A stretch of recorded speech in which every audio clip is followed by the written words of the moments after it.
everyone, and welcome to another Monday live stream. And yes, I know I don't know why it's taking me so long to change this, but if you look up there in the top, it still says 2021. I need to switch that to 22. What is this? Anyway, yeah, I just got to get that changed. Hey, what's up, Mark? How's it going? So this is where I ended up last.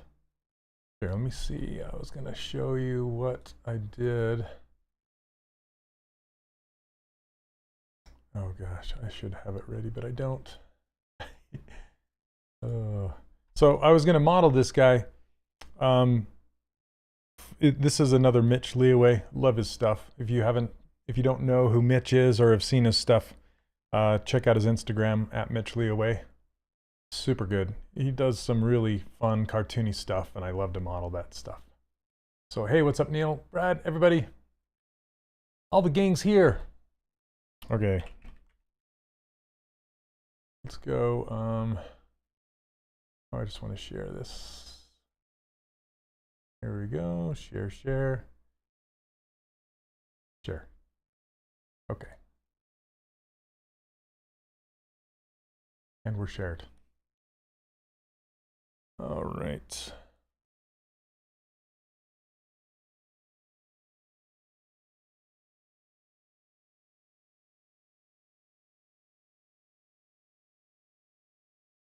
Oh, thanks. Awesome. Yay, Rob to the rescue. All right. So, why am I grabbing OBS? Stop it. All right, I just want to show you what I ended up with my render last week. Let me turn off window cursor fix. There we go. All right, so I didn't render this in ZBrush. I rendered it elsewhere, but this is where I ended up.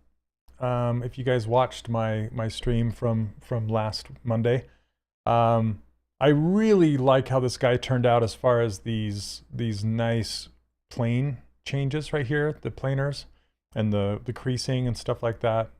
I liked how it turned out. So I thank you guys for hanging out with me and watching me model this guy. The original design, again, was done by Josh Black. Really cool design. I love it. So anyway, I took this offline and rendered it out. So that is where it ended up. Okay, cursor fix back on. Thank you, Rob. Is there an option to buy ZBrush for lifetime? I believe so, Krish. Yeah, it's the updates that you would have to pay for additionally. But okay, where are you, ZBrush? There we go. Okay.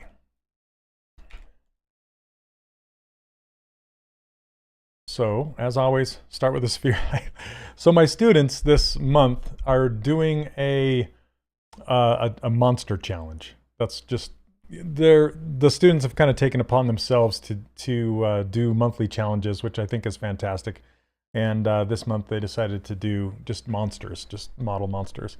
So I found this really funny monster that Mitch has drawn. And I love it that he only has one eye and he's super happy and he has no arms. Like he's happy about not having any arms. It just feels like a Monsters Inc. monster. Yeah, it just seems to be a lot of fun. And so I'm like, okay, yeah, let's do it. Hey, the Marco, how's it going? Okay, let's see. Well, welcome back, I should say. And I'm going to scale this up. Skips arms day completely. He's like, yeah, he's worse off than a T-Rex. Okay, so let's see. This guy has such interesting shapes. Let's see. I think I'm just going to make one shape for his head, one for his body, one for his tail, and down into his legs. Yeah, I'm not going to do the two-part head or with the neck and stuff like that because, I don't know, just the shapes he has. So, okay. So let's see. This will be his head. And then we can just duplicate this. Actually, I like to do insert meshes because, oops, because it makes it a different polygroup when I do. Like so. Did you guys know? This is something that I didn't really understand until I accidentally ran across it and realized it. But polygroups, there's kind of a rhyme and reason for the coloration behind them. So, for example, this is like, you can think of this red color as polygroup number 1. And this is just, if you use my ruler file, it starts with this sphere being red. It doesn't matter what the color starts with, but it will give you a series of colors based on your multi-mesh insert. It doesn't really matter too much. I don't really pay attention to it too much, but you see that when I drew this, the second mesh on top of this red one, it gave me this purple color. And then if I were to draw another one, it's going to be green. But if I draw another shape back on this red, it's going to be purple. And again, green. And then orange, right? So if I draw one on this green, it's going to be orange. So that's kind of, it changes colors as it goes out in the parent-child relationship, which I didn't really realize until one day I was just messing around. I'm like, oh, I guess it does kind of do that. Okay. You brute forced a custom Funko Pop for my daughter watching in live streams. First, hoping to print it this week. Awesome. Awesome, Solo. That's great. Will the payment be for the updating? So Krish, I don't work for Maxon. I don't work for ZBrush. I'm a volunteer here, so I don't have those answers. You might want to reach out to support at, I'm not sure exactly what the email is now.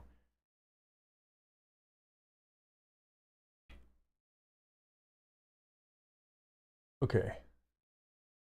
Let's see. For the update exceed the one time. I would guess no, but I don't take my word for it, but I would think it would work just like any other software. You buy the main piece of software, and then updates are a small portion of that. So you pay for the updates, essentially, just like any other software on the planet. So pretty much. Okay.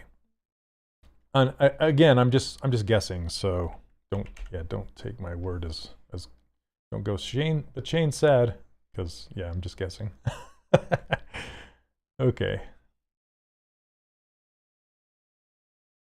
But I believe on the ZBrush sales page, it lays everything out exactly for you. Or at least it should. If it doesn't, but I'm pretty sure it does. I own ZBrush, so I haven't visited the sales page for a long time.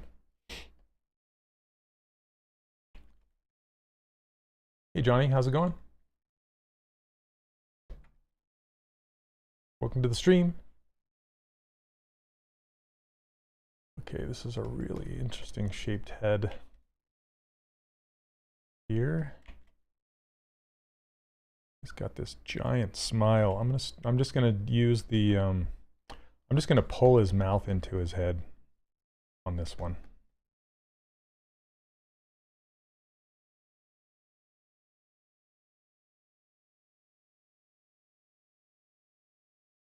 You're colorblind. Oh, I'm sorry. I think my son is colorblind. Looks like a Muppet. That's what I love about this. It looks like a Muppet.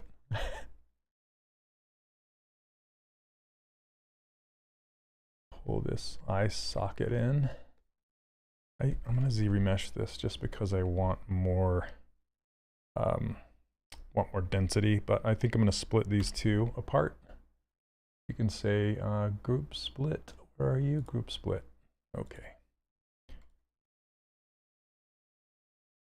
And I can subdivide this once just to get more geometry.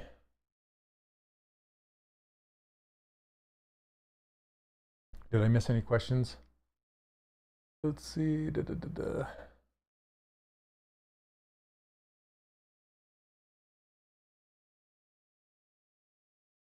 Oh, Neil.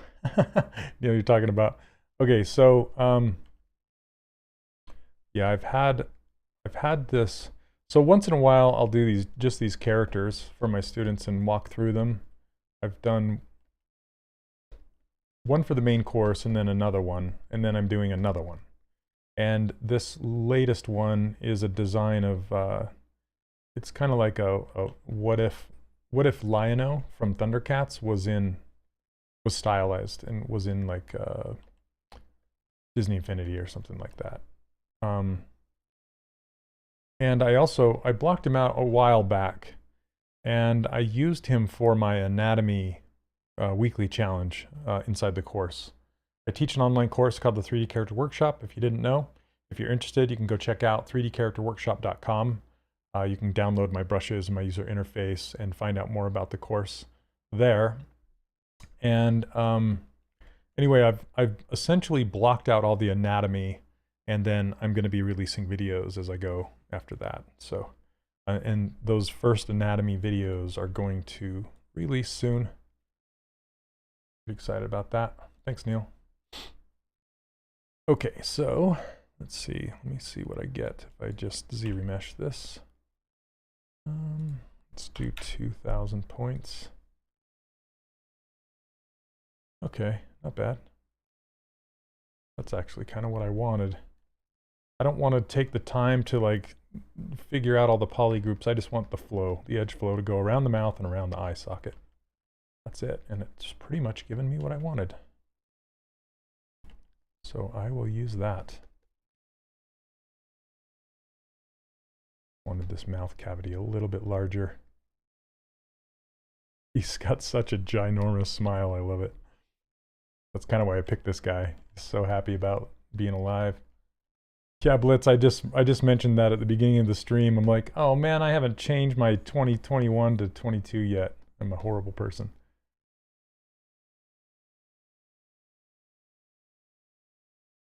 Well, thanks you guys. Really appreciate it. I love the community that the course has fostered.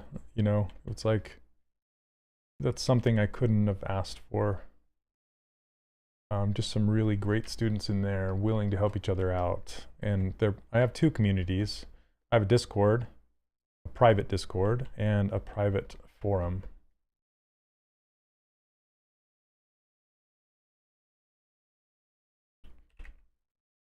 Let's see. And I can give you a sneak preview. Like I said, the students are doing monsters. So I hope they don't mind that I show this, but bam, here you go. So check these out.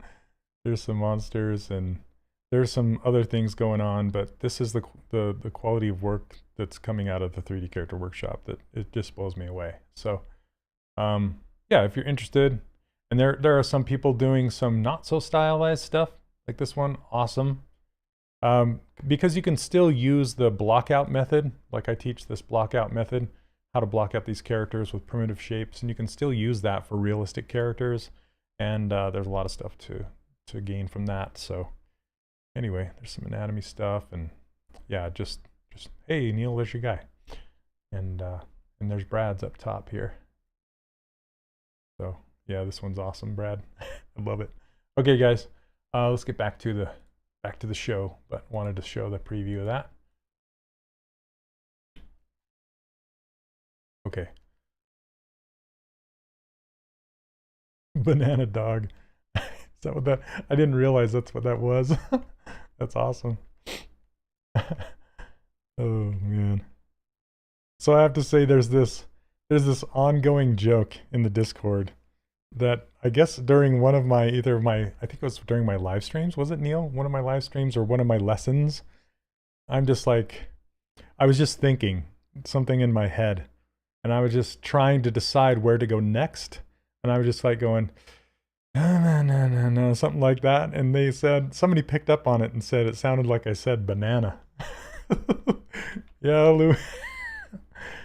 Oh my gosh. And then it just became this huge funny thing. And now it's like a meme within the group, the banana. So banana's the thing.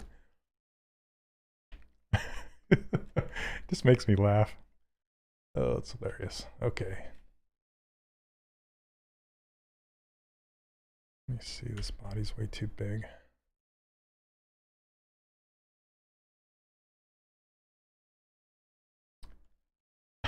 A remix. Banana remix. Yeah, like those.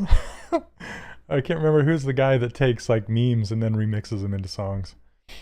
They have a really good Bob Ross one. Okay, let's see. Let's get a tail one here.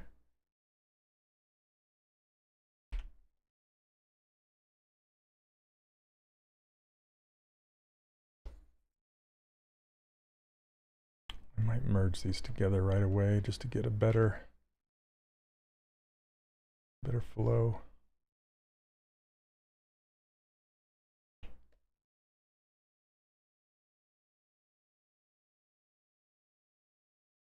Yeah, let's do that. I'm going to stitch them right now. Watch me. Okay, here we go. Stitchy stitch.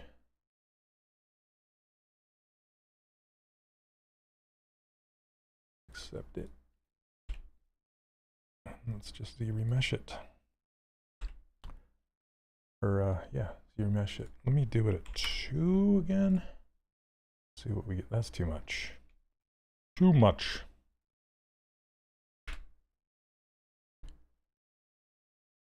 Yeah, that's better. And then I can just smooth it out.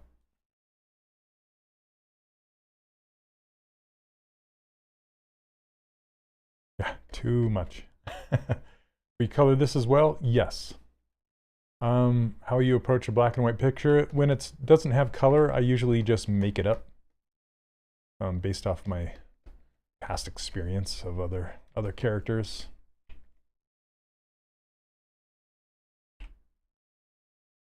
Turn on dynamic sub D.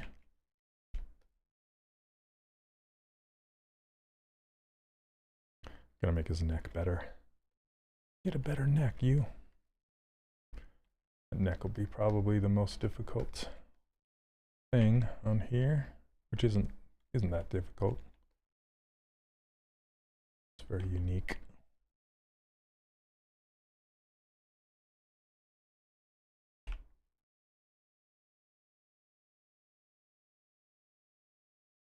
Maybe about here. He's got such a ginormous head. It's so huge. He would just fall over on his face if he was like if I were to 3D print him, he would just fall over. I did that with a lion cat monster from Creature Box. It was a black and white drawing, and it was just fun to make up the colors. Yeah, it's a lot of fun. How have you been, Tenchi? By the way, good to see you. Oops.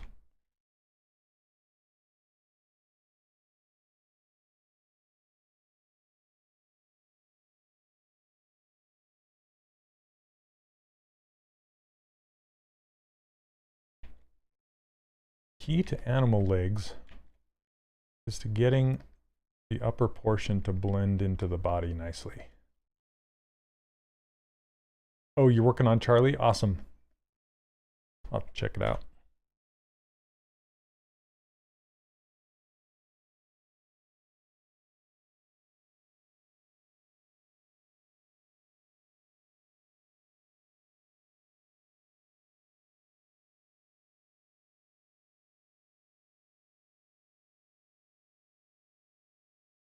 I want him to have kind of a, I hate to say it, but a wide crotch. Because wide crotches are funny. Mainly the thing that drives my sculpting or my concept choice, my modeling, is humor. If it's funny to me or not. And this guy is hilarious to me. I would love to animate him, you know? Like, animate him trying to eat would be hilarious. He's trying, like, I kind of picture him trying to peck like a chicken or something, you know? Like how he'd have to use his feet and like, yeah, I don't know. Is there a way to snap Gizmo 3D to one of the subtools or vertex of another subtool? Kind of.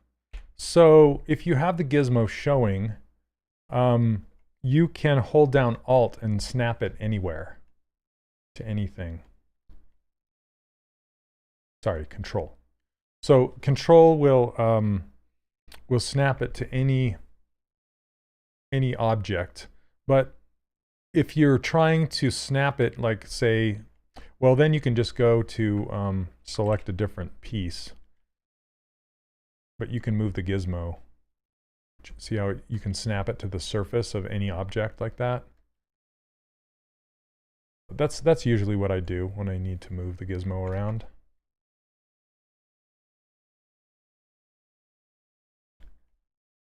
His little hair thing's bobbing as he runs, totally. Yep, just like boom, boom, boom.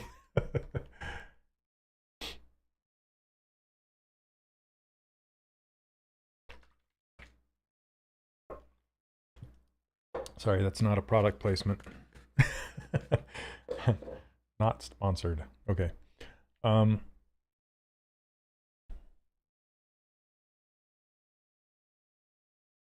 get his feet. Usually I'll just draw like an object in place.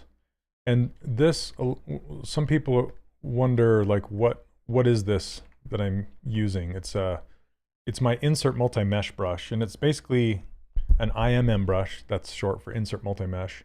And it comes with these primitive objects, and you can get this brush for free over on my website at 3dcharacterworkshop.com. It just comes with my brushes. And I like this appendage brush a lot because it's essentially just an elongated sphere, but it has some more geometry in the center, so I don't have to remesh it as often. I can kind of just put it in place and use it for things like legs and arms and fingers and things like that. Zephyrus, thanks.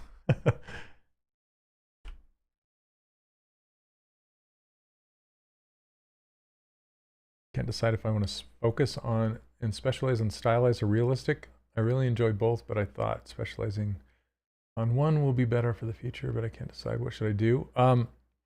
This is going to sound trite, but I say follow your heart. Meaning like, so to me, realistic characters they take more time, right? So like I can finish a stylized character in a lot less time than I could do a realistic character. And the reason why is just because I have to gather less reference, for doing realistic characters. I have to gather more reference, more real textures. It's mainly in the textures that you spend most of your time, like in texturing programs like Substance, and then your proportions are realistic, and sometimes you get 3D scans of real people to do realistic characters. And that stuff just doesn't appeal to me as much as stylized characters. That's just me. That's my opinion.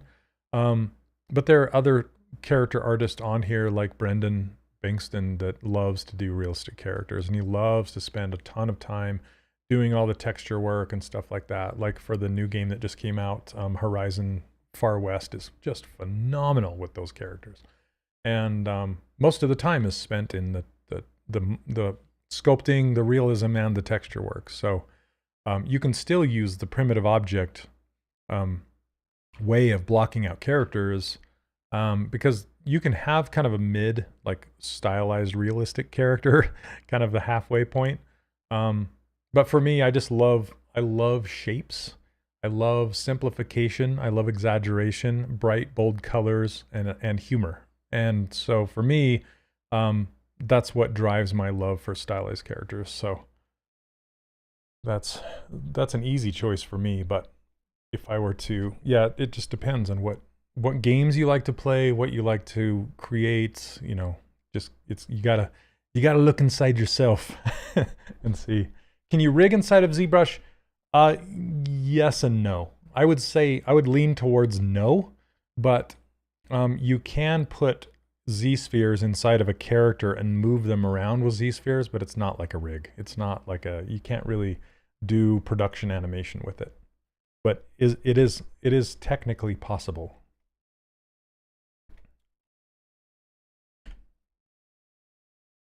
Okay.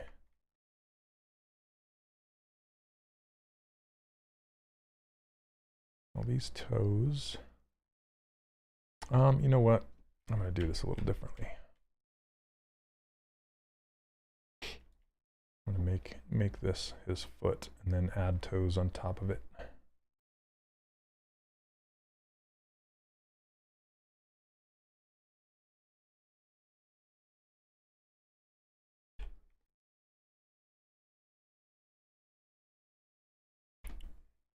Clip this off just so I have kind of a flat section.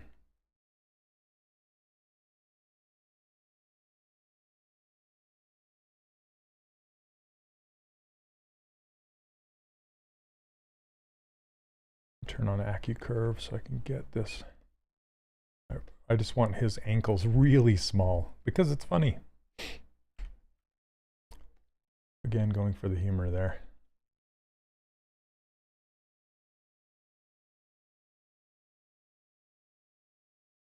I can hear my kids outside my door. Yeah, you can do both. It is better to focus and get good at one or the other, just because then you can spend more time getting good at that thing. Hey, what's up, Charlie? I am well, thank you.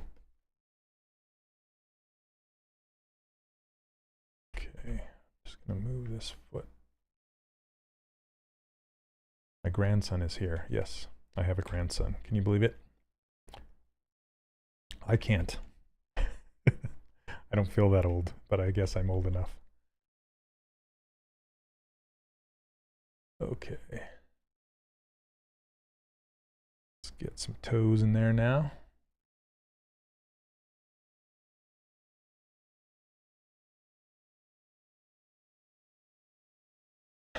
$21. I feel like I'm 21. Mentally.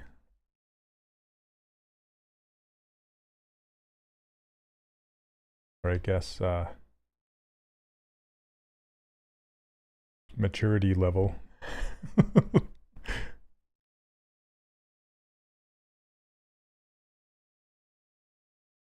I mean, I still make cartoons and watch cartoons.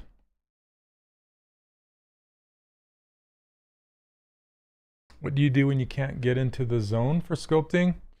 That's a good question, John. What I do typically is my buddy Alan. He was a roommate of mine back in the day. Good friend of mine, and I worked with him at Avalanche and Disney. And I still see him often, and we play D&D together. But he once told me that he read somewhere, I can't remember where it came from, but I'm gonna give him the credit. But he said, if you do something, even if you don't want to do it for at least 15 minutes. Just try it and just put on some good music. Try and like force yourself into the groove, because the hardest thing to do is to start doing it.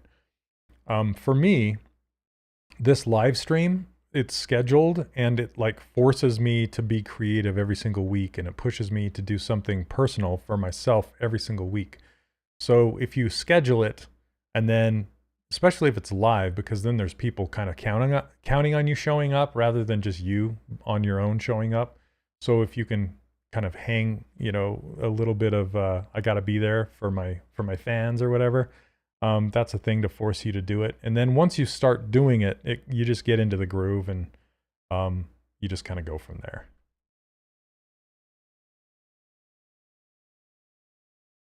So hopefully that helps. I'm going to make his claw in here before I duplicate these.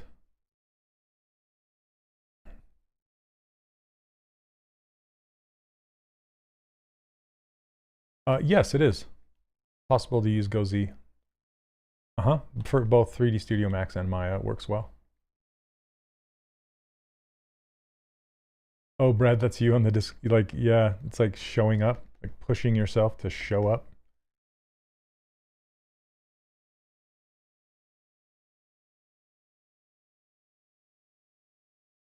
You're stuck following too many tutorials. What should be your next step?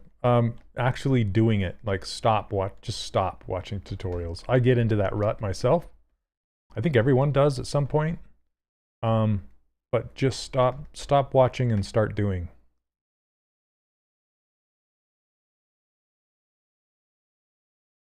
Like right now, you should be sculpting along with me instead of just watching me or listening to me. If you have the means, that is. Just crank open ZBrush and start screwing around with primitive shapes. Blocking out characters is what I really recommend practicing. So that's the majority of the work right there.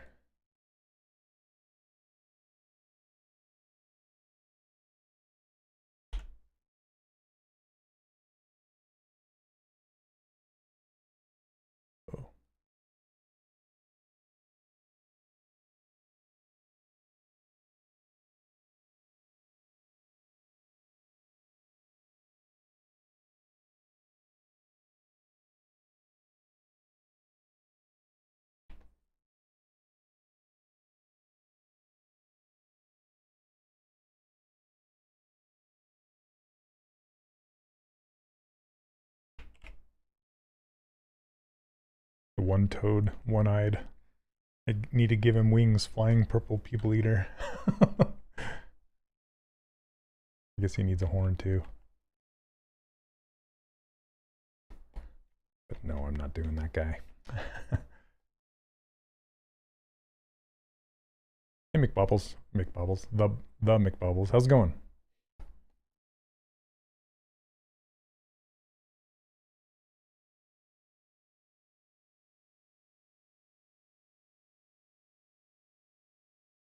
Okay. Hopefully we can make his feet look good after this.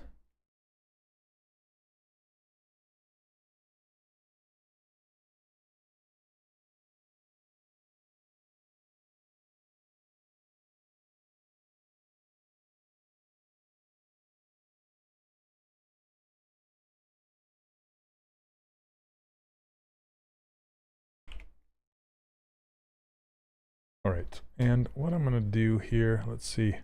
I'm gonna show you guys a selection trick because it's this hidden thing that not very many people use. I hardly use it because what I'll usually do is I'll just hide objects like this and then mask the rest out like so and then re-show them. That's easier for me to do, but there's this really weird, sounds like clickbait, but there's this really weird trick.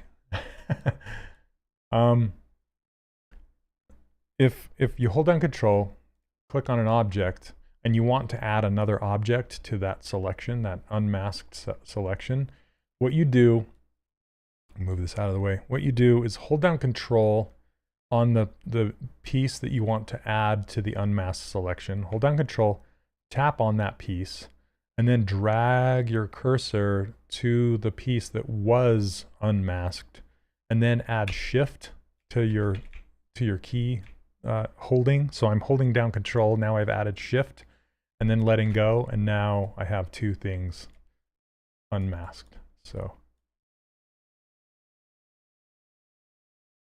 hey Milo, you can ask, just ask. This is live. I can try and answer your question if you want.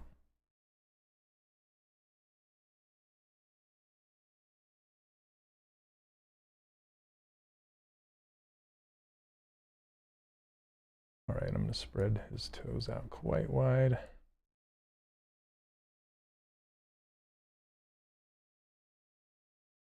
Do it again. I like to keep space between toes and fingers just so when I merge them and if I ever do a Z remesh, then they'll kind of behave somewhat. Okay.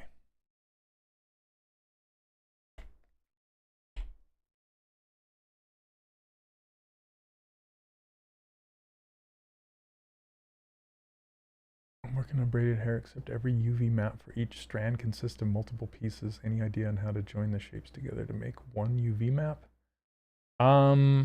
So what I usually do is I'll make the braid inside of ZBrush with an insert multi-mesh brush, but I don't rely on the UVs that it gives me. I will re-UV it. Yes, Leonard, that is within one subtool. You can't do that across subtools. It's just within one. Anyway, I will re-UV the braids outside of ZBrush, just because I get a better result if I'm going to be using it for production.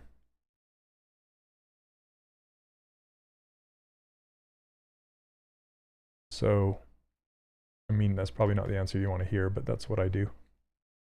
Because you can use UV Master, the plugin inside of ZBrush, to try and do UVs inside of ZBrush, but it's a little bit difficult to control.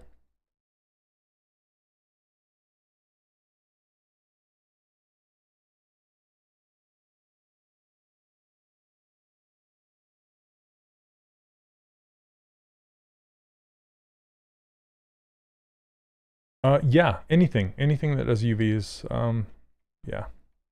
But that's typically where I do it.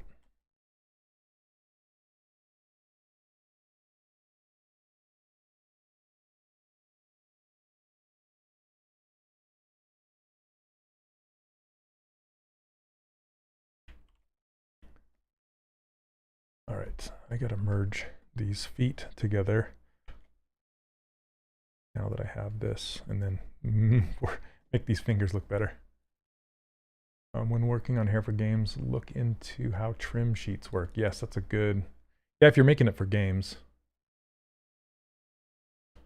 Take a plane and cut it out parts of the hair, then take those chunks and duplicate a bunch to populate. That's really good advice, is to like work out the UVs on one nice strand, and then if you duplicate that strand all over the place, you can use the same UVs. Then you don't have to UV every one by one. Okay, so let's hide these.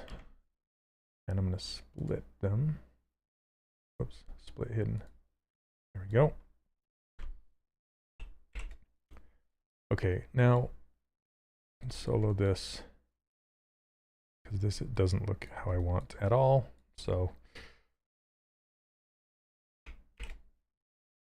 at this point I can apply dynamic subdivisions, delete lower, and then tessellate. Yeah, you know, IMM brushes, they're difficult because, I mean, they're great for making braids for sculpting reasons, not for production reasons, because the way I was just talking to a student the other day about how a braid brush works, and inside of ZBrush. So here, I'll show you one here. If you go to, let's say like these zippers right here, like the zipper, and I try to draw a zipper on the surface right here. Okay, you can see that an IMM brush is, usually it's called a tripart brush. There's a beginning, a middle that repeats over and over and over again, and then an end. Okay, so if you were to UV this, it's okay if the beginning has UVs and the end has UVs, but this middle section, it's probably just two teeth. Those get repeated all the way over and over and over again. So if I were to make this a little smaller and draw it longer, you can see those teeth repeat over and over and over again. It would be nice if those UVs would stack and it's just like set up for you. But a braid, you can kind of visualize, here's the beginning where it's connected to the head, and here's the end where it's all tied off. And then the actual braid repeats over and over and over again. So in order to keep the UVs in ZBrush, it's almost impossible because of how this repeats.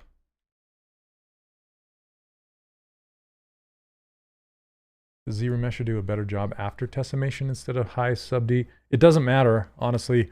The only thing I can recommend is not to have a low resolution mesh if you're going to ZRemesh, because then it's going to follow the low resolution, like the big chunky polygons. you just want to have a smooth surface. It doesn't matter if it's tessellated or dynameshed or any of those things. It just matters that it's high enough resolution for the Z-remesher to follow well. Okay. I'm just trying to fix this flow a little bit. Hey, Manuel, how's it going? Okay, let's see. Yeah. Whoops, too big. So speaking of tessellation, I'm just going to tessellate this.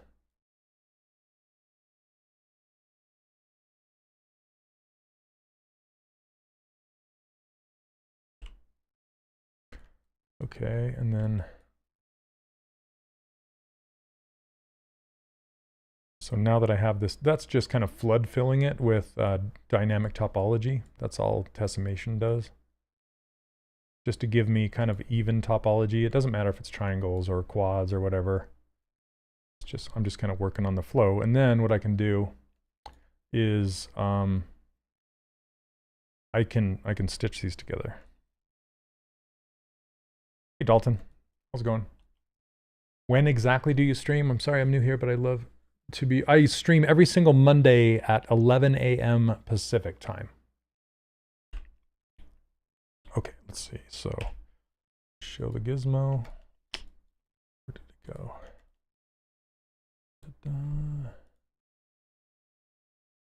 Okay, so remesh by union will stitch these objects together. Just hit apply. There we go. We can put these into the same polygroup if we want. Now what I can do, since these are stitched, is I can use Sculptris Pro. I usually move this Sculptris Pro slider down to be about where my tessellation slider is. And if you're not going to have this on your user interface by default, I put this out on my user interface because I use it all the time. So if you want, I give my user interface away for free. You can go get it over on my website, 3dcharacterworkshop.com. And you can use this same layout that I use. And there are a lot of other streamers on here on ZBrush Live. And yeah, you can check them out on the link that Neil just put on Twitch. It's pixelogic.com/ZBrushLive/calendar, or just ZBrush Live. You can see the other streamers. Because if you're interested in anything else other than, like, say, stylized characters like I do, there's other streamers that do jewelry and realistic characters. Let's see. And all sorts of stuff.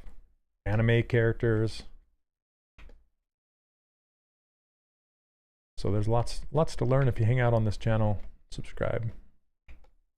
Oops, looks like I forgot to mirror this. What is going on? What happened to my... Oh, I must have rotated these? What in the world did I do?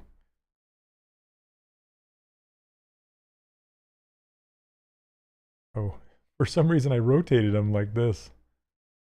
That's not what I wanted to do. So let's... yeah, like A Cubed, she does awesome creatures, sometimes stylized characters. Aura will do hard surface characters a lot, creatures. Really, really nice stuff. Okay, let's try this again. Okay, this is stitched.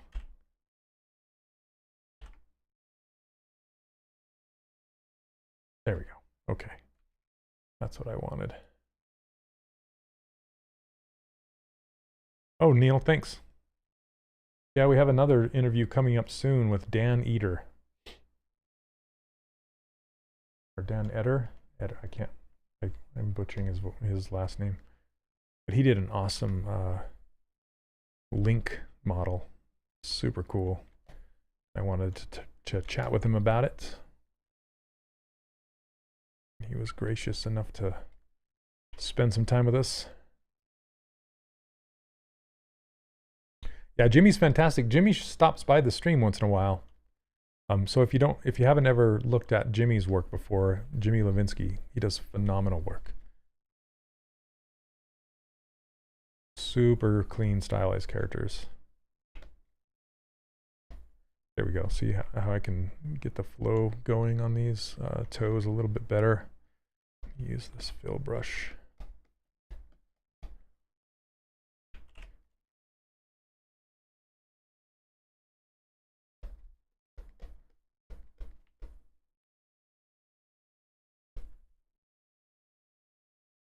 Yeah, I wanted to ask him about how he did the hair, how he did his renders, because he has this really unique way of using ZBrush to do cartoony stylized renders. He actually uses ZBrush for it, so we talk about that. And this is with Dan, by the way. That's what I'm talking about.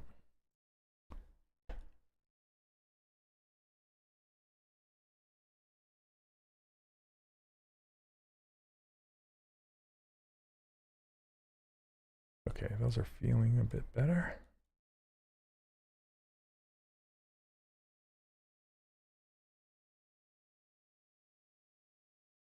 That sounds good, Dalton. Keep it up. Okay. I've messed with these feet a lot, but now I need to make them bigger. Are these part of, no.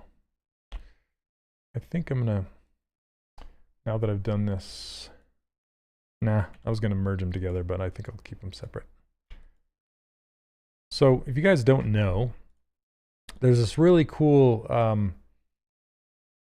tool inside of the Gizmo called Transpose All Selected Subtools. Paul Gabry likes to call it the pizza boxes because it looks like a stack of pizza boxes when you open it up. And then what I like to do, it works with the hide and show hotkeys. So basically Control plus Shift. And if you drag on the background, it'll either be solid or transparent. And that's how you know if you're going to move the objects or not. And this works across subtools. So right now I want to increase the size of the feet and the nails. So I made everything transparent, and now let's turn off wireframe. And now I'm going to hold down Control plus Shift, click on the feet and the nails. Oh, it looks like the nails are part of the body. So I want to split those off first, because I want the nails to be separate. You're up.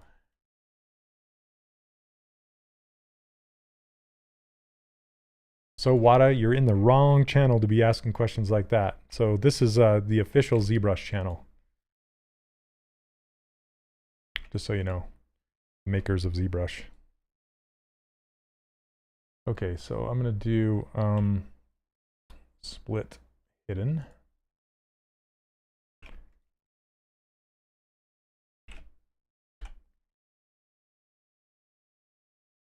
And now I can open this up and clear this out. Why is it not clearing? There it goes. Okay. Select the feet, select the nails. Now I can move the gizmo here and put it down here. And now I can scale it. Whoops, that's doing some weird stuff. All right. Well, I'm not going to get into any sort of debates on anything, so I'm gonna leave it at that. Hey, what's up, Ashley? How you doing? We were just talking about you, and there you go. All of a sudden, she shows up. I was just saying that, just talking about the other streamers and how they're, you know, there's streamers that do a lot of different things on this channel. What did I do? You made awesome creatures and stylized characters, and yeah. Okay, let's see. Ashley, do you ever get this happening? Well, yeah, look at this, like just scaling all bonkers. So how I kind of remedy that is if I do a mirror and weld. Yep. There you go. It's almost like we said it at the same time, mirror and weld. So that'll usually fix it. So there we go. Turn off local symmetry. Mirror and weld. Let's try it now. And beautiful. All right. Back to local symmetry. Beautiful thing. Okay, turn on our pizza boxes, and here we go. Zoop. And these bigger. So Ash, what's new? Yeah, it's a pretty normal issue.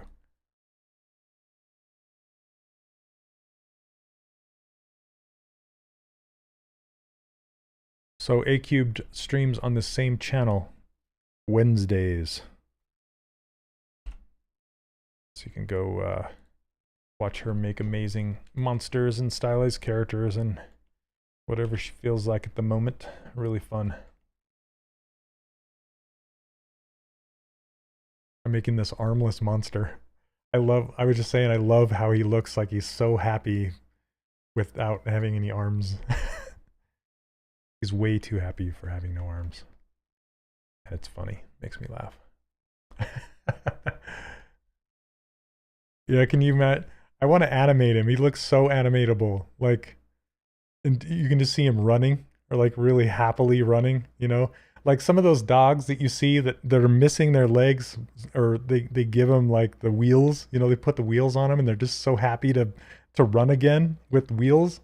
He kind of looks like one of those dogs. He reminds me of one of those. And just like running like an ostrich and like eating like a chicken or something. Just like with those big floppy whatever they are on his head. Just like boom, boom. Oh.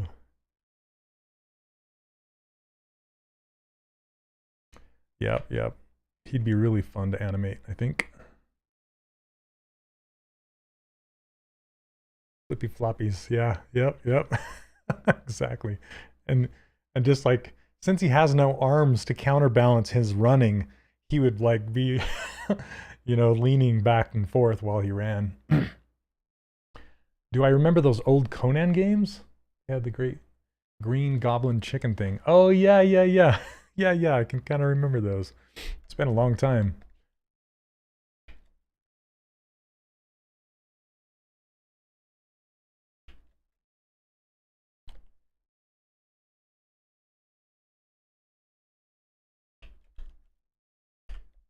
All right. Whoops, still got my pizza boxes on. It's one thing you got to remember, turn those pizza boxes off. Is this a Monsters Inc. character? It could be, but no, this is a Mitch Leeuwe design. But he totally could be, I'm sure. Looks kind of in the same vein. All right. Split unmasked points.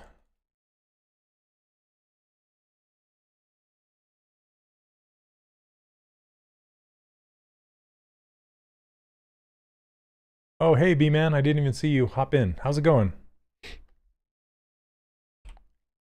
Turn Sculpt Pro off. I really want to get this giant smile, but I think I'm going to have to add those teeth in first to really get it working. He reminds me of a Muppet. You make a good puppet, I think. All right, let's get some teeth in there. Then we'll build up the structure around the eye.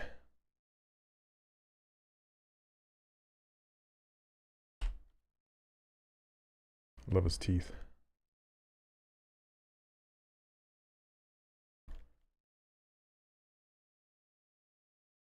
So I'm going to keep all his teeth in a separate subtool as well.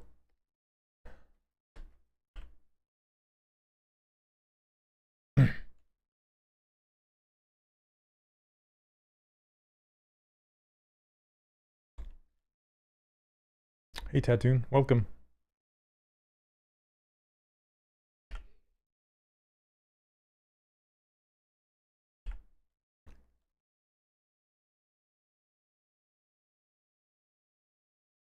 Hey 50.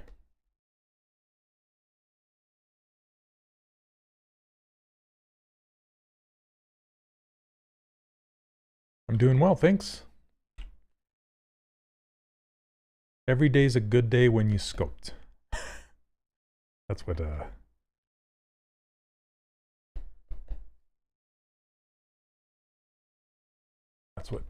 Bob would say. But he'd say paint. Every day is a good day when you paint.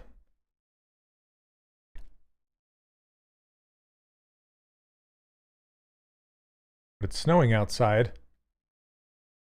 That's kind of crazy. Let's see. Where are you?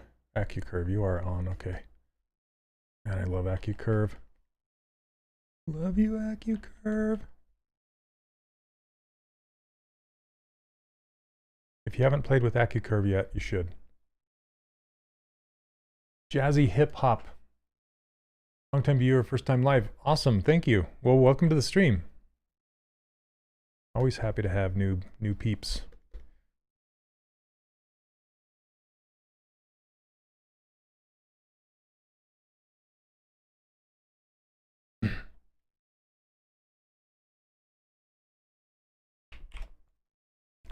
Teeth.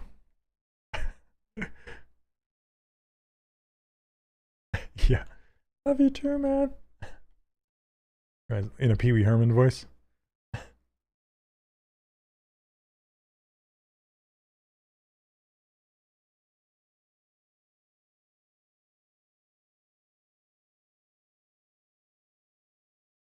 I like him with just 2 teeth.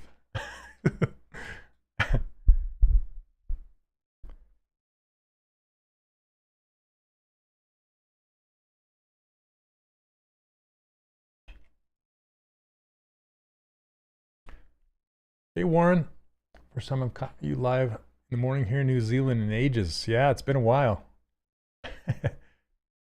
Welcome, welcome.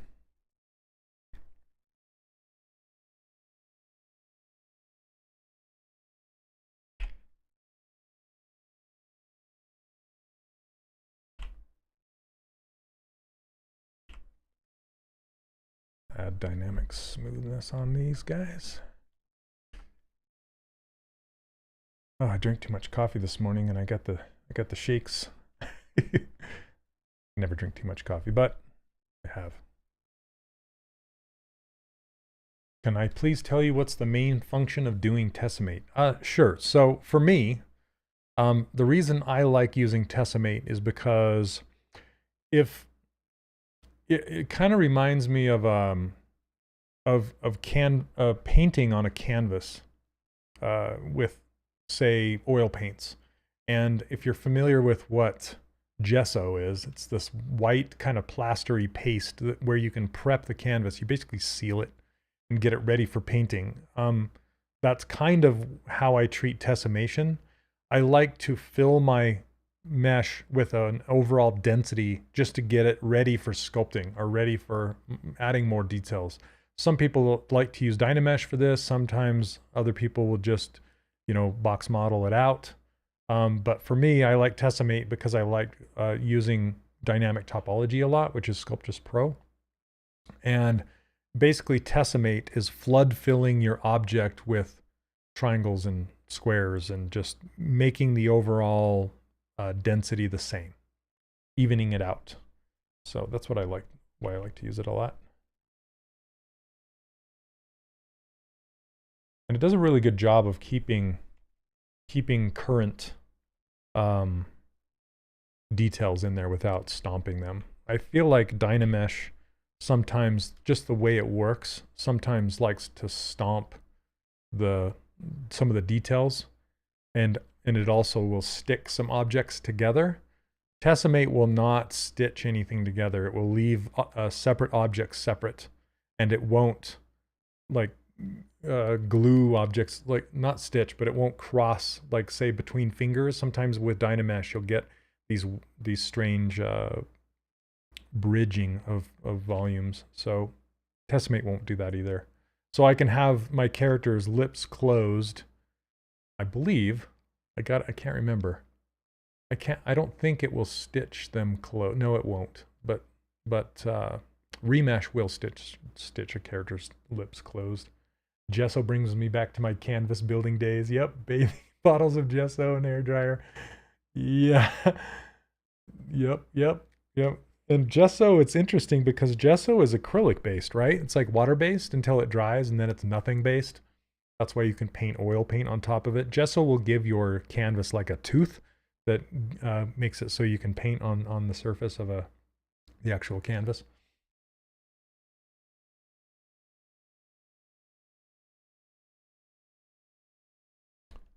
Okay, so let's get his bottom teeth in there. I want to give him a tongue too. You can't really see it in Mitch's drawing, but I want to give him a tongue. Okay, let's see here.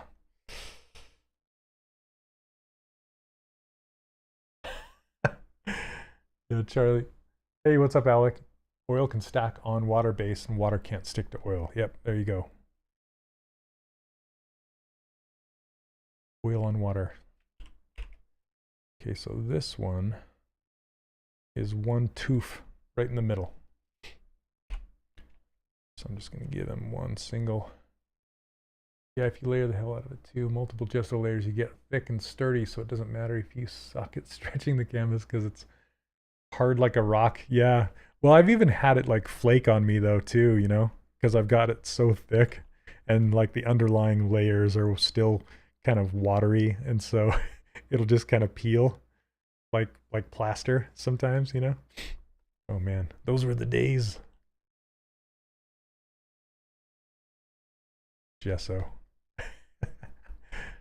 Oh goodness.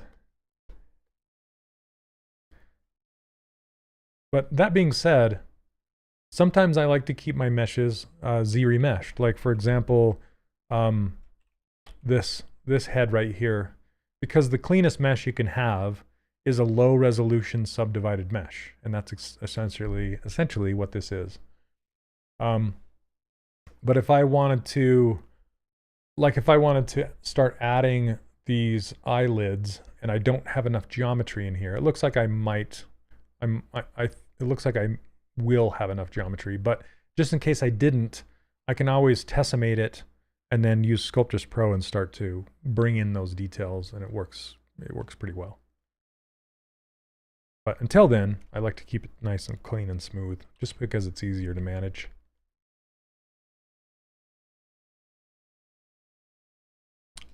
And one more time, for those of you who didn't see it, this I finished last week's sculpt, and this is how it turned out.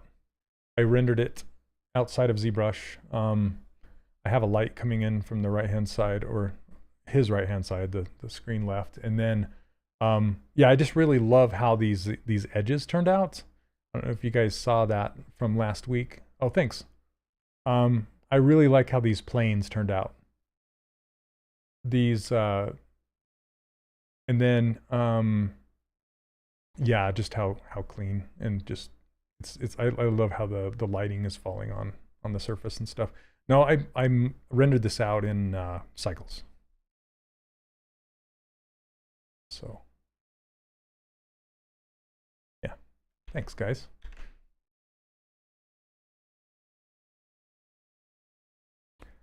All right.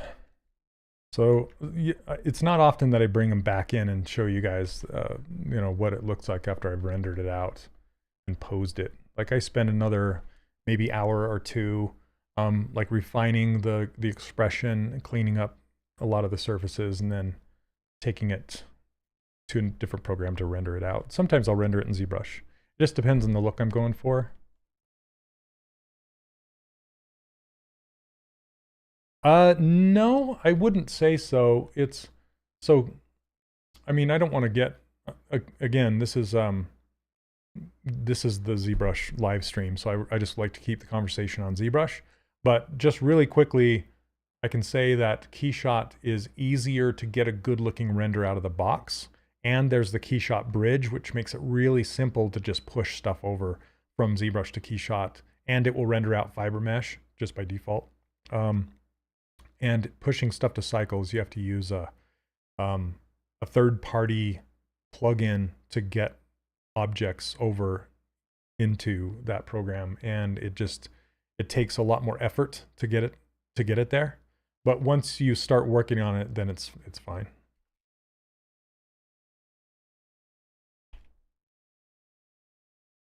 Okay, so now I'm going to take And like Forrest Gump, that's all I'm going to say about that. Don't want to get in trouble.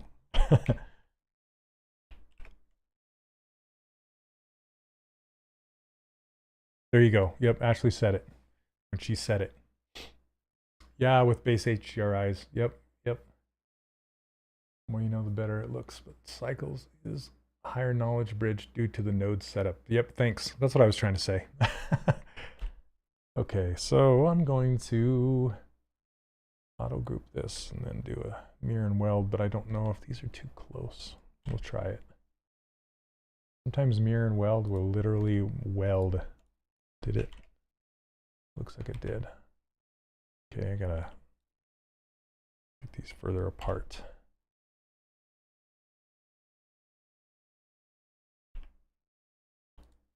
When you do a mirror and weld, make sure you have local symmetry turned off. Otherwise, it's going to mirror on itself, and sometimes that's not a good thing. Most of the times. So make sure you turn that off when you do a mirror and weld.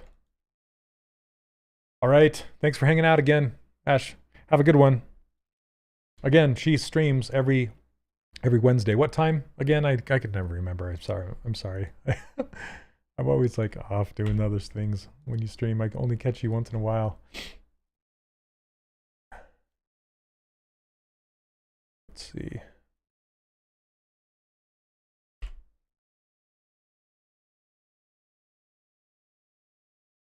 Oh, I'm gonna flip this.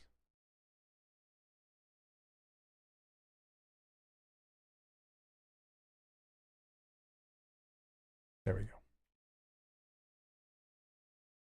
6 Eastern. Eastern, huh? Okay, that works. So what would that be? 6? No. 5, 4, 3 o'clock Pacific? Is that right? Always throws me off.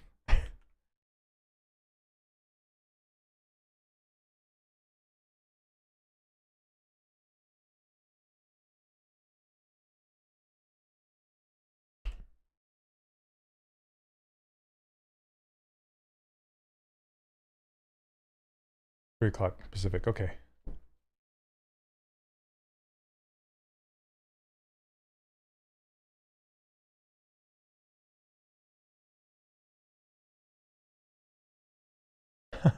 Yeah, like it's once you know how to do it, it's fine. But it is a lot of effort. A lot more effort, I'd say.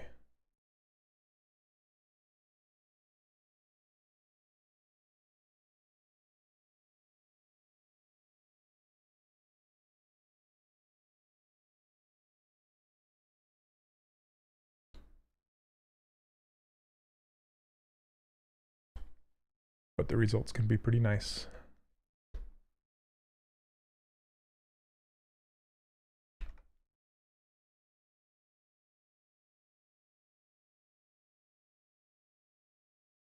Thanks, Brad. You're the best.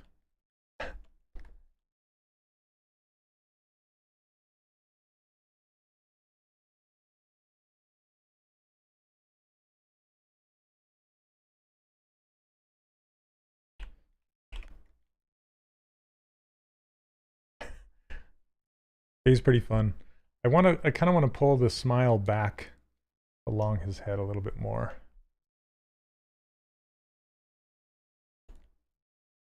Yeah, ZBrush can get some really good renders. It depends on the look you're going for. I really like I like ray tracing, which is why I tend to lean towards other renderers. I mean, there's so many renders out there. That's what makes ZBrush so great, is you can do your modeling here and then just push it wherever you need and want to render, even in like RenderMan, you know?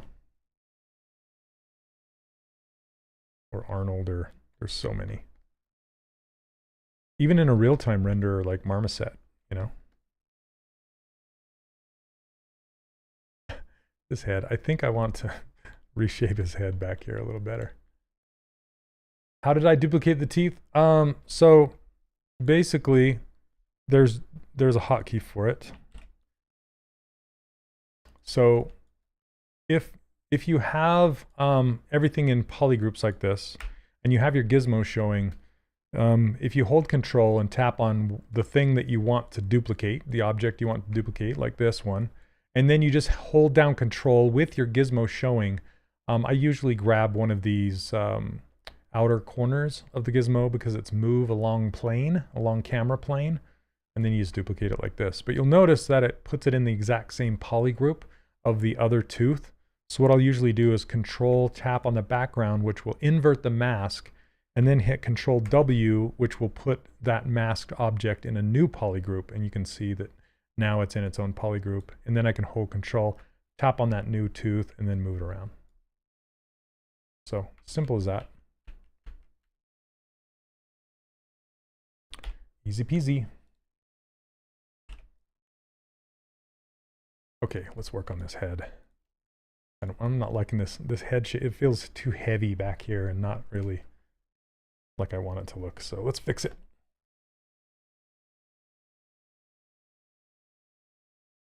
Oh, got to turn off AccuCurve.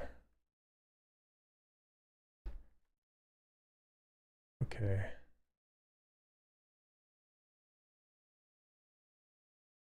Kind of want this head to blend down into the neck better.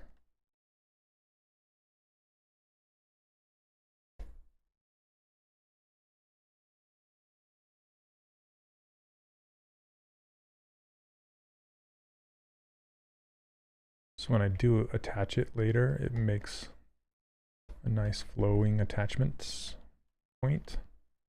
And it doesn't look like an orange on a toothpick.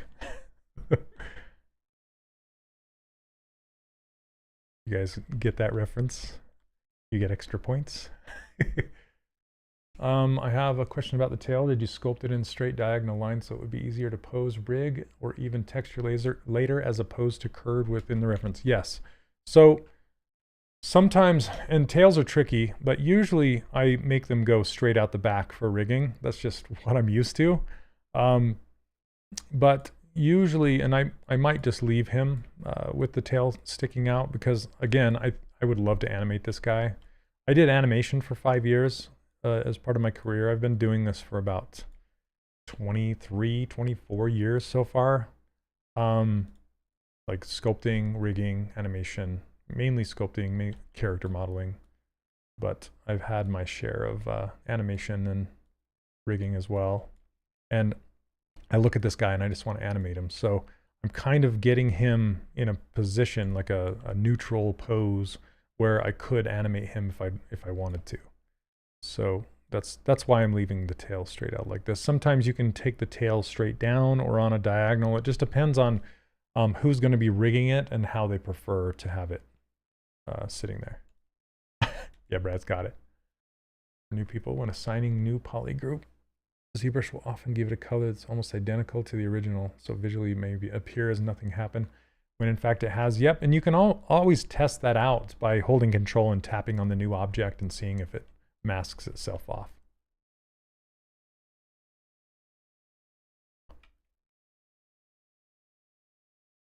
Yeah, I usually call it an A pose, well, an A pose, but this guy has no arms, so it's neither a T pose. So what I'll usually do, I just call it a neutral pose. Because that's kind of the most neutral. His body looks like a bird. I love it.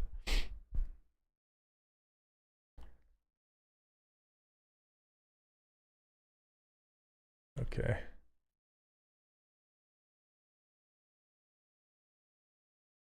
Let's see if we can get these if we have enough geometry to do the eyelids and the lower lip. It's really funny. Again, if the character makes me laugh, I'm winning. I feel like, you know.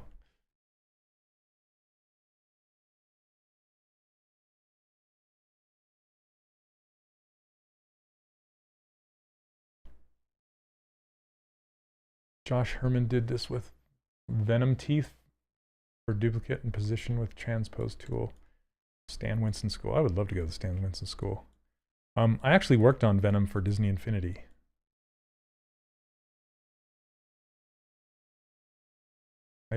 made the base character for him, and I made the teeth.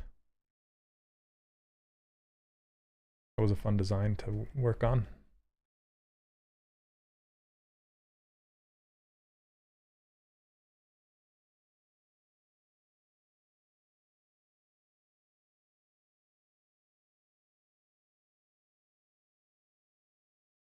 I want to pull the top of this head in more. I think this is where his personality will really start to show. There we go. I want this eye to be kind of this hump on the top of his head.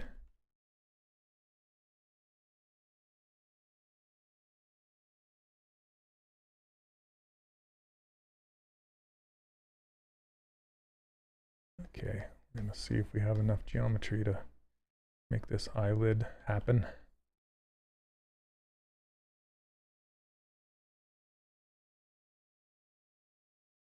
And what's cool about the inflate brush, it's also a deflate brush. So you can hold Alt and push into the surface rather than pull out of the surface. It's kind of most brushes like that, if you hold Alt, it does the opposite.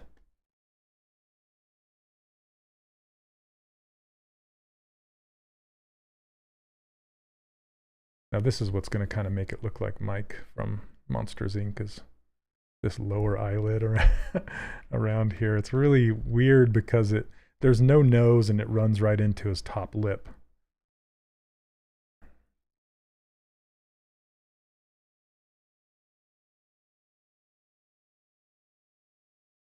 Just using that detail brush to cut in here just to kind of make a difference between the upper lip and his eyeball.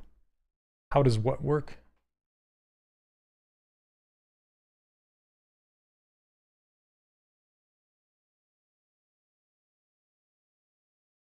Yeah, how does what work? How does the course work? How does the brushes work? What are you asking?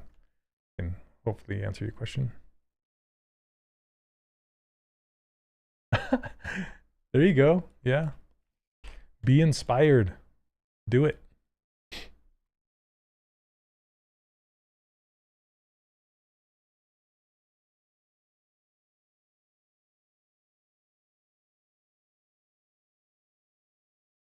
So those brushes, they come with instructions, an instruction video. So when you download them, it's all these brushes down here, and I show you how to install them, and I talk about them a bit in the video.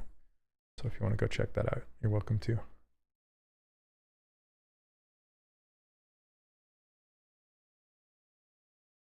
Okay, let's do.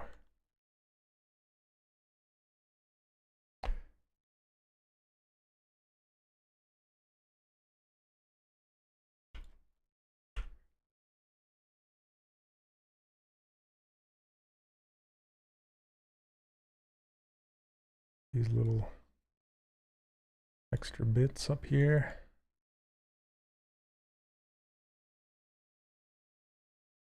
Well, thanks, though.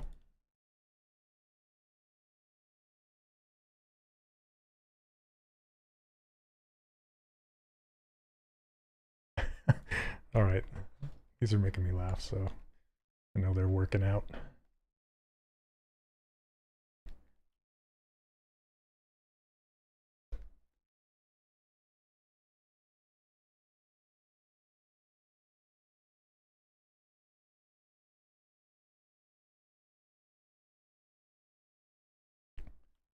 Funny. How do you know the eyeball size when you have to place it on a model? I mean, how big is it has to be to place it properly? Any tips? So the tip is, what I usually do is I usually make it larger than I think it should be. And then I work with it. And then after I start getting all of the other things around it, then I adjust it based off of if it's working, if it looks right or not.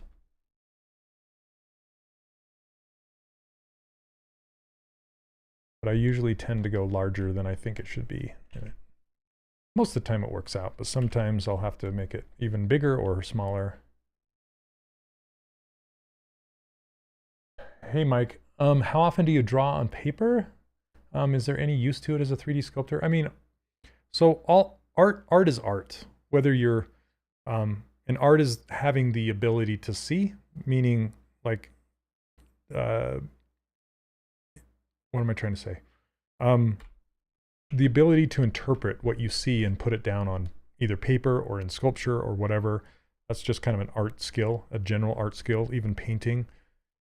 And you can take that with you, that art skill, with you anywhere, any medium that you want. So, for example, if you learn anatomy, you're going to know anatomy, whether you're painting or sculpting or whatever. So any drawing, any amount of drawing can help because you're still learning art and you're still learning how to assess what you see and be able to translate it. There's other skills involved. You know, basically you're also trying to deal with how to draw in 3D on a 2D plane.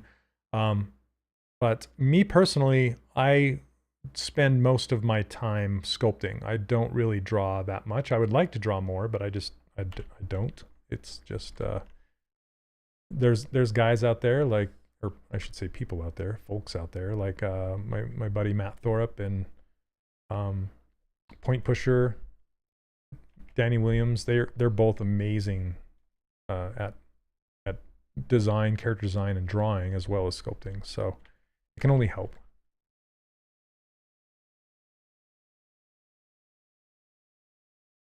Hey, what's up, Peter? Welcome, welcome.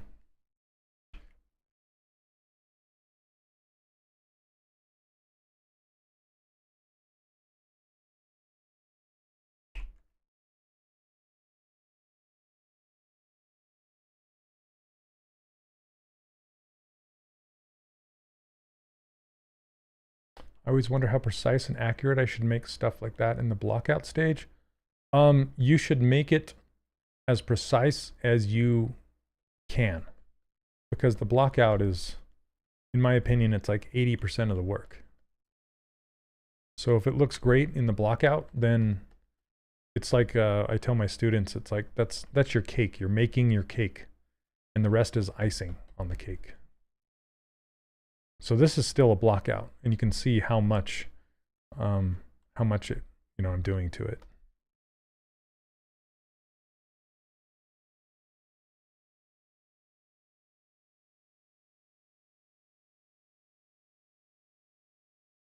How would you make the eyelids pointy and kind of triangly at a later stage? I guess I don't know what you're asking. Are you talking about like the point, the actual how it looks like more like a triangle? I would do it. I'm still working on it, so I would do it now. I mean, I can push this in and pull this out, make it a little more triangle-y. I like the word triangle-y.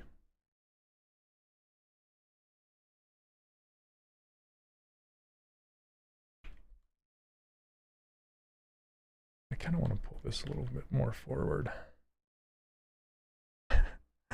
Again, this makes me laugh. I'm just cracking up doing this.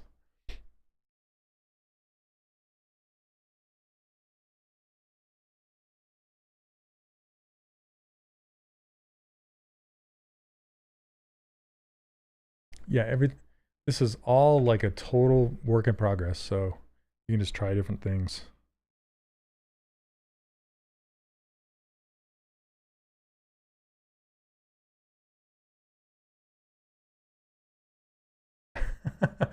All right. Jerome, if you're watching, I just received your message and you're totally fine. I can talk to you after if you want. Appreciate it. I'm sure you see something that I don't.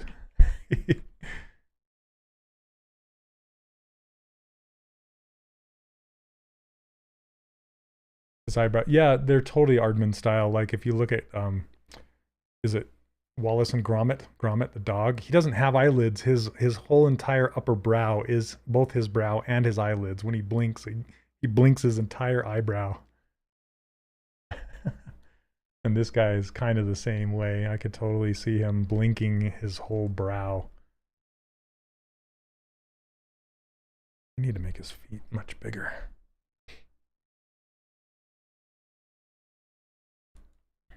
And his body squattier. See, as you're adding all these things, just look at it and react. And Try and make it the best you can as you go. So I kind of want to balance out his head.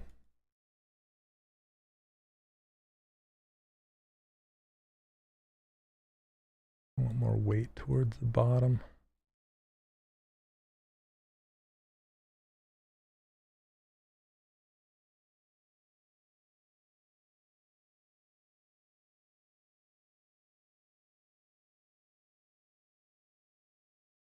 He probably has too big of a gut.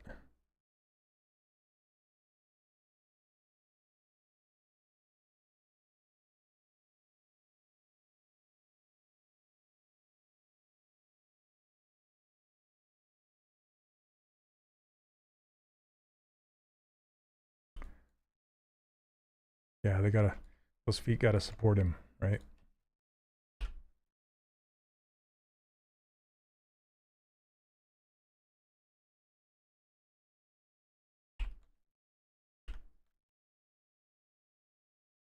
Hey, I still have my selection. That's what's cool about these, this transpose all selected subtools. It typically remembers your last selection.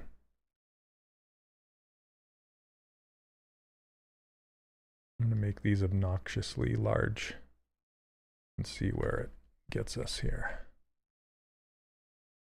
Then I gotta shorten the length on them.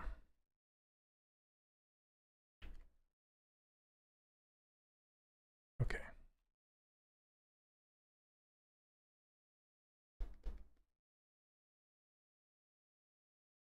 Funny. How do you stay in proportion for creatures like this, or is that even an issue? Well, Jazzy, I'm trying to work out the proportions as I go. That's, you know, I'm just kind of just trying to look at it, look at the concept. Does it feel right? Does it not? And then just try and get it as close as I can.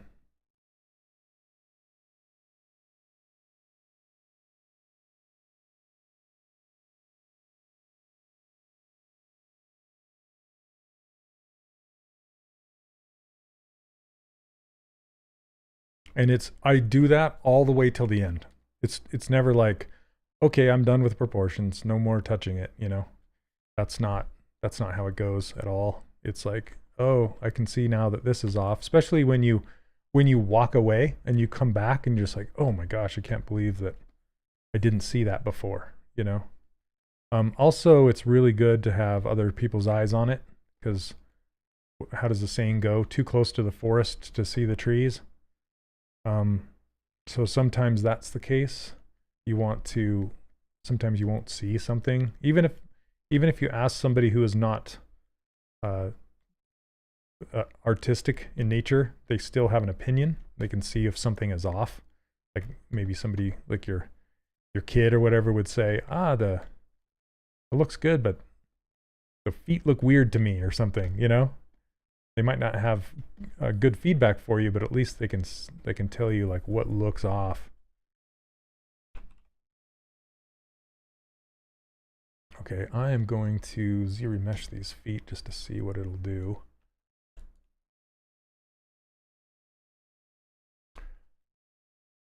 Let's see. I was wondering the same too, since the ref is only one view, but at the same time, I feel like shifting the model into perspective shown in the reference once in a while. Yes, that I do that once in a while. And I feel like I have him standing a little straighter up rather than kind of bent over like this guy is. And that's the beauty about having the whole thing in separate pieces and parts, because now that I have all the pieces, I can move the bits around and try different things. So like say if I want to move the head more upright and down like this to look a little closer to this concept, I can.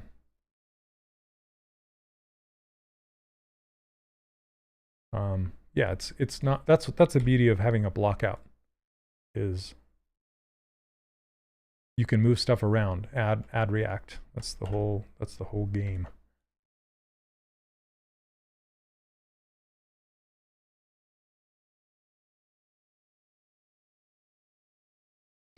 Let's see here.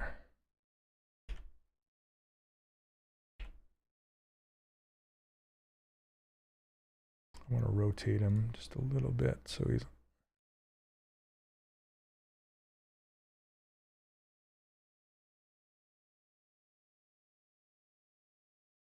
more like this.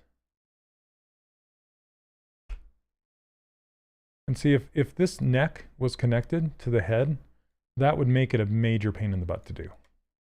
Not a major, but it would be more difficult. And since these are separate pieces, it's not as difficult to do. And say if I felt like he was leaning too far over above his legs, for example, the pizza boxes work with masking as well. So say if I wanted to move the body and I didn't want to move the feet and I want to move the head, everything, I can turn these on. Let's see, clear my selection, pick the body, pick the head, the teeth, the eyes, reset the gizmo, and now I can move the whole thing and see the mask can stay. Like the mask portion won't move. It respects masking, that's what I'm trying to say.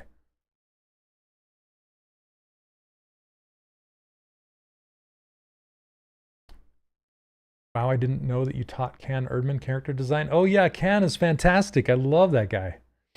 I actually learned rigging from his tutorials and digital tutors. Yeah, Cam is great. I talk to him all the time. Yeah, he's a huge a fan of Maxon Cinema 4D. So like he can rig in there and knows it quite well.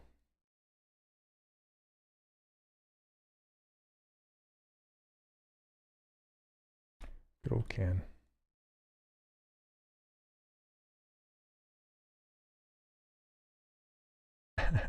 There we go. That's feeling a little better. And I think if I do pose his tail, it would feel like if I kinked, so his tail will be kinked and kind of pushed up like that. Do you have anything special Dynamesh tips for when you make it one solid mesh? I don't use Dynamesh. I use Remesh by Union. So that's one kind of a tip, but you can use Dynamesh. It's not a rule that you don't use it or whatever. Because before Sculptors Pro, before Remesh by Union, I would absolutely use Dynamesh.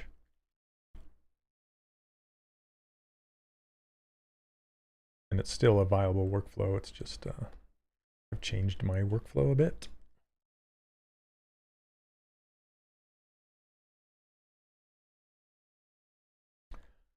Okay, let's see. Yeah, somebody was saying he doesn't have a chin, so you're right. I kind of want to reduce that a bit because it's also it's so funny. Yeah, his chin actually goes straight down into his body. I'm just gonna try, and that's another thing you can do is you can try stuff. So see how shallow his bottom lip goes right into his body, and that is something it looks good in 2D in this design, but in reality, in the turn, right, in the 3D turn, it might not look as good. It might not work out as well. I'm using some of my experience in depth, knowing depth and how it works in the turn. As far as like the structure, how would his jaw work? How would his cranium work? That kind of stuff. Trying to get it to physically look like it could work. But this design is kind of breaking that right here. And I can try that with these, by moving everything kind of back. Just seeing if I can get his weak chin in there. And seeing what it would look like if I did. Like I can move his neck forward. Usually that's not how the neck comes out of the head. So, and then you have to think about how it would animate. Like if his head would turn, like how it swivels. Just all the things to think about. What's the difference between Dynamesh and Remesh? Well, Dynamesh rebuilds your entire surface of your character. So it will get rid of some of the details you might have because it's rebuilding. What Dynamesh does is it basically puts a bounding box around your entire character or the entire object that you're trying to Dynamesh. And if you're merging things together like this body and this head, then it's going to also affect like the lower eyelid and this lip and that kind of stuff when you Dynamesh. But if you're remeshing by union, the only part it affects is the part that intersects. So it will only stitch these two pieces right where they overlap and it won't touch anything else. So then you won't destroy all the work that you've done. That's the biggest difference. Okay, so I'm actually liking this better. This the head connection.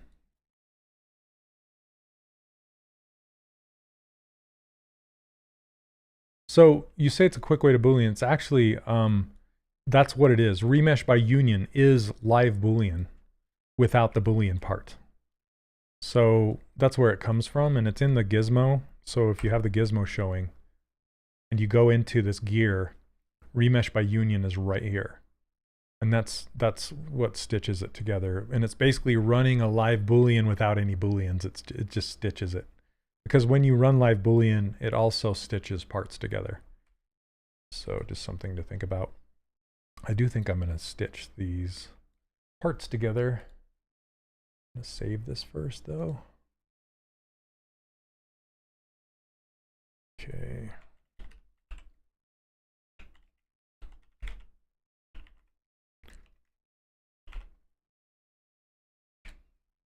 All right, and this guy's funny. So we're going to check proportion. I can check perspective really quick. I love that this guy looks like a chicken. That's so funny. Hey Jen, I'm just starting to use ZBrush and that tip was mind-blowing. Oh, thanks. Yep, there's a lot of hidden things. So I have to apologize. I need to run to the restroom. I usually don't have to, but I drank a giant coffee this morning. So I'll be right back. I'll be super fast. 1 second. Thanks for your patience.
Okay, sorry about that. I'm back. Bio break, that's a good way to say it. Okay. Now I was just thinking about this. Jerome, if you're still watching, this one's for you, buddy. So this is something I don't really talk about enough in the course. So if you're a student of mine, I show you how to stitch the entire character together all at once, but you don't need to do it all at once. Jerome, one of my students, he was saying he was feeling like he was being too precious with his stuff.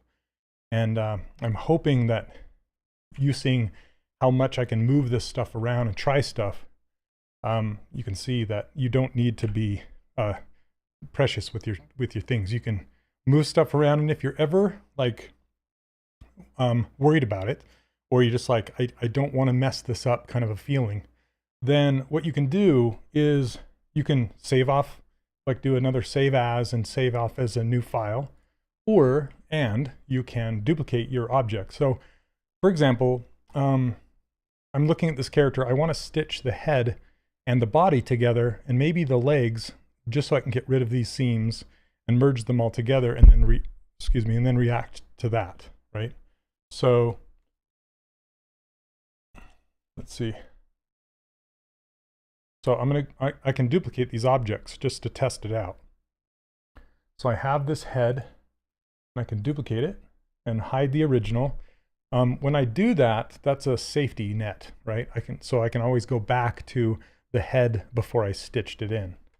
And I don't want to stitch these in yet, these, whatever these are, these hair pieces. So I can hide those, or split hidden. Now they're in their own subtool. Now I just have the head.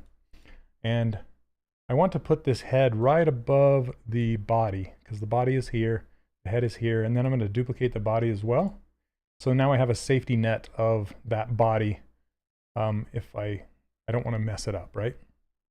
So now I can take this head, and when you merge, you always merge from top to bottom, so you merge down. So I can take this head, click on merge, and hit merge down, and now all of these pieces are merged together, like so.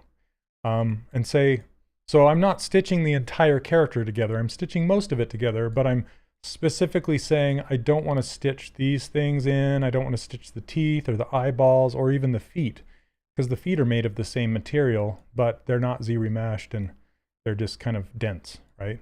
So I just want to merge these things together.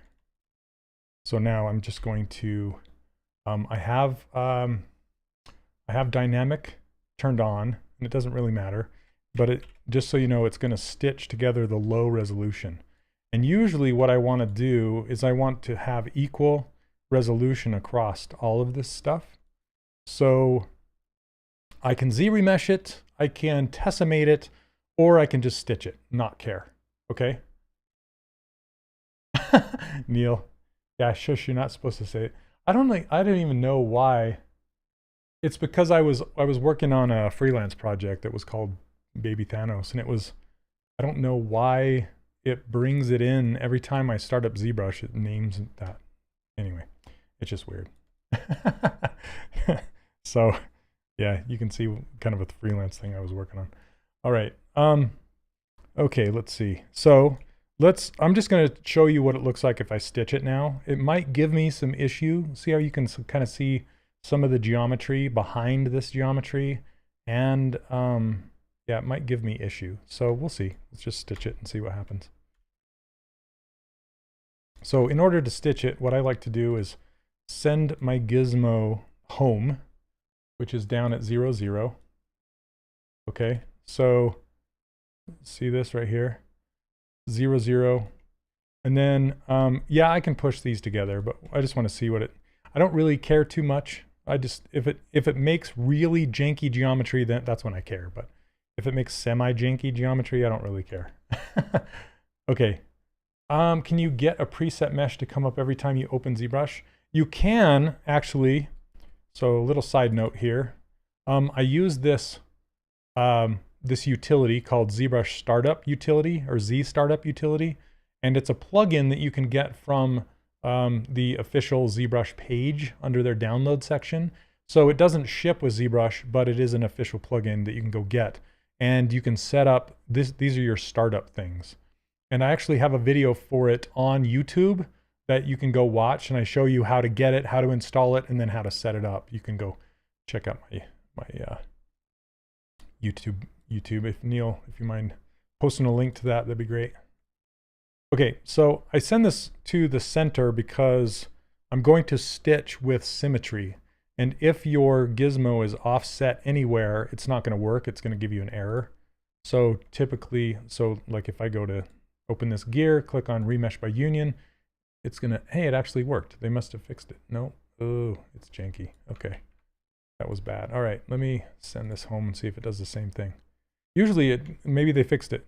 Usually it would give you an error, but remesh by union. See?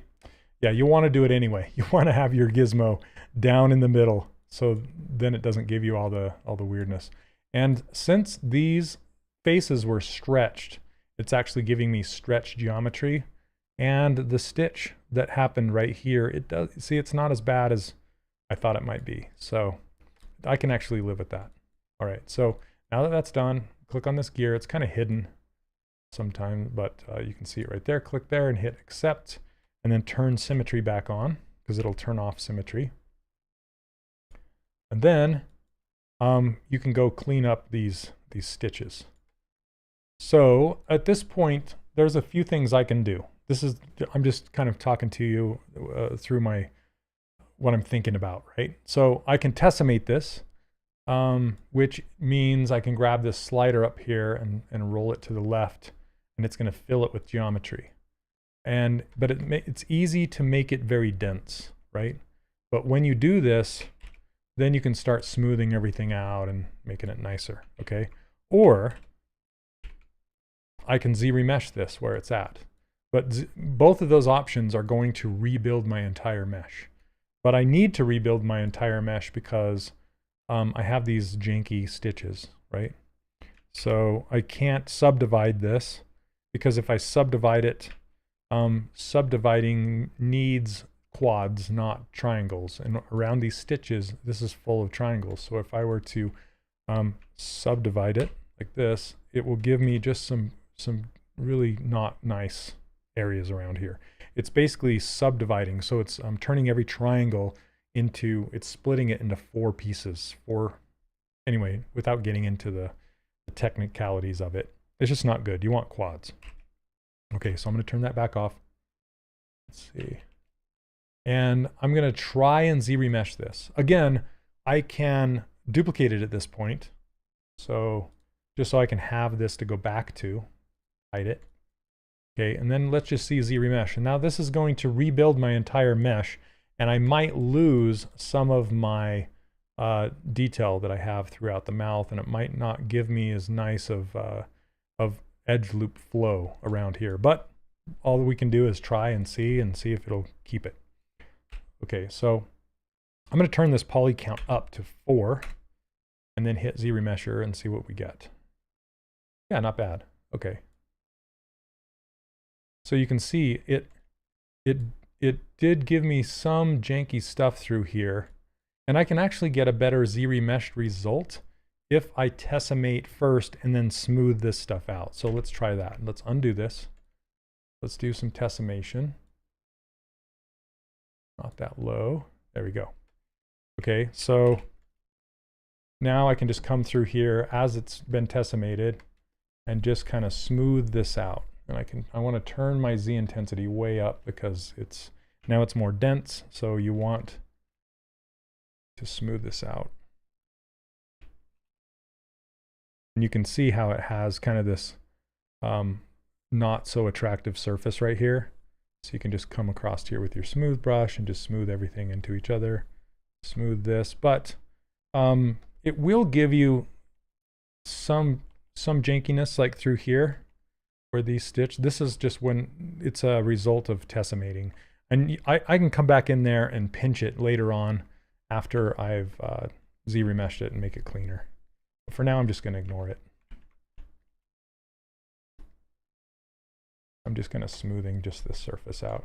It doesn't really matter too much because I'm going to Z-remesh it, and that'll get rid of a lot of this, the ugly surface. Okay, So I'm just going to try and ZRemesh this right now. And polygroups don't matter unless you want them to matter, but I'm going to try and ZRemesh this without it. So let's just do it again. I'm ZRemeshing a tessemated surface rather than that stitch surface. And you can see it gives me a much cleaner result on the back of the neck. I have a few poles back in here, and that's okay. This isn't an animation mesh, so I'm not going to be using this for animation. This is just a better sculpting mesh. So, and it did give me some pretty decent loops around here. It's kind of stretching around here, not as good, but that's okay. I think it'll still subdivide enough that it's nice. See how it just kind of cleaned all that up? Now I want to make sure Sculptress Pro is turned off, and I can just smooth this down. And you can see it gives me better results where the legs meet the body, and now I can go in here with pinch if I want to, and just kind of pinch a line right there and make it look nicer.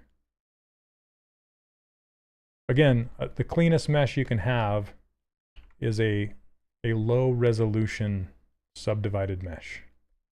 So that's cleaner than a tessemated mesh. A tessemated mesh will, as you saw, it will give you, it won't look as nice. Okay. But now, his feet are not stitched into his body. So if I was planning it a little differently, it would be totally possible for me to, when I was doing all this stuff, maybe I did want to stitch those feet in later. But I'm still going to have to stitch these feet into his body so I can make this transition between these two objects nice.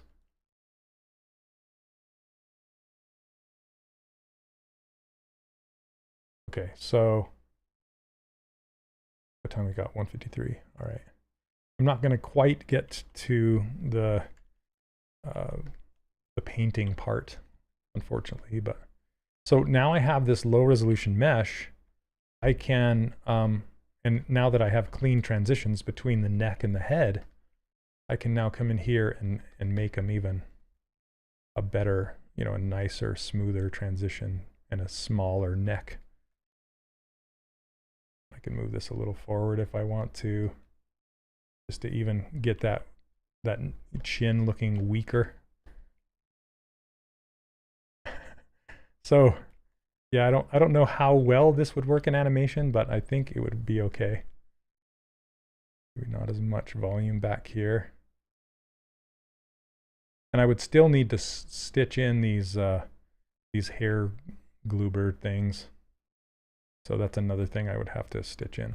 And I usually keep objects with different material as different subtools. So for example, these teeth, they're made of a different material than the skin, right? So I will always keep these as separate materials. And same with the eyeball, I'll always keep those as separate, not only materials, but separate subtools. Same with the fingernails or toenails. Thanks, Max. Appreciate it. Thanks, Hired Gun. Glad you learned something. So, yeah, I kind of want to pull his front lip down a little bit. I want to give him a tongue. Let's just give him a tongue really quick. It's not going to take too long. I don't know why it's not giving me.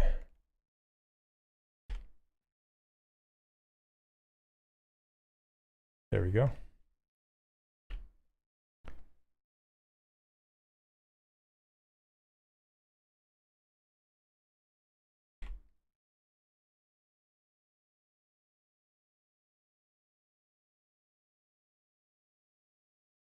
Yeah, it totally reminds me of those, what's that guy's name on Stitch? That's one of the aliens.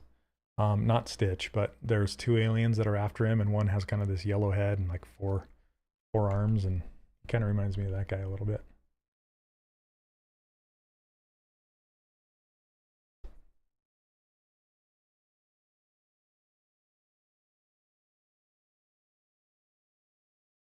And I can also give him a throat at this point if I wanted to.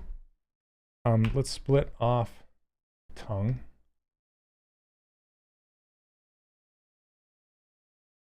Yeah, like that guy. Can't remember his name. But I can pull, so I can, kind of take this throat and pull it back in if I wanted to, and give him make it disappear. It will ruin my, it'll start stretching the geometry, but I can always Z-remesh it again.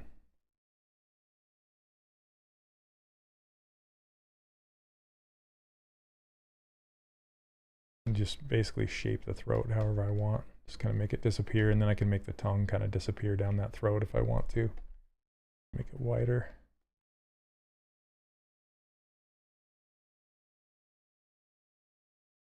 Yeah, something like that. Anyway. Fun stuff. So I can also Z-remesh this foot without it being attached, and then attach it later too. It looks like with all the moving and scaling of the feet, I messed up the the flesh around the nails. I can just move those. And Z-remesher really likes to stick to peaks and valleys. That's what will kind of drive it. So when I'm thinking about Z-remesh, I like to make peaks for the mesh to stick to and valleys. So we can kind of look at this thing, and it's still kind of a not so clean surface, but the Z-remesh will clean it up. And what I can do is I can duplicate these feet, hide the original, and then try and Z-remesh them and see what happens. So target count, you'll just kind of get used to target count once you start using Z-remesher more and more. The 1 stands for 1,000, 2, 2,000, etc. So I can try 2,000 with this. And it's kind of better to go higher and then do like cut it in half as you go down. You can kind of see this. It's not the best result, but it's not bad. What do I do to use Z-remesher and not lose the format so much? What do you mean the format? Are you talking about the details? You kind of want to stay away from the details until the end.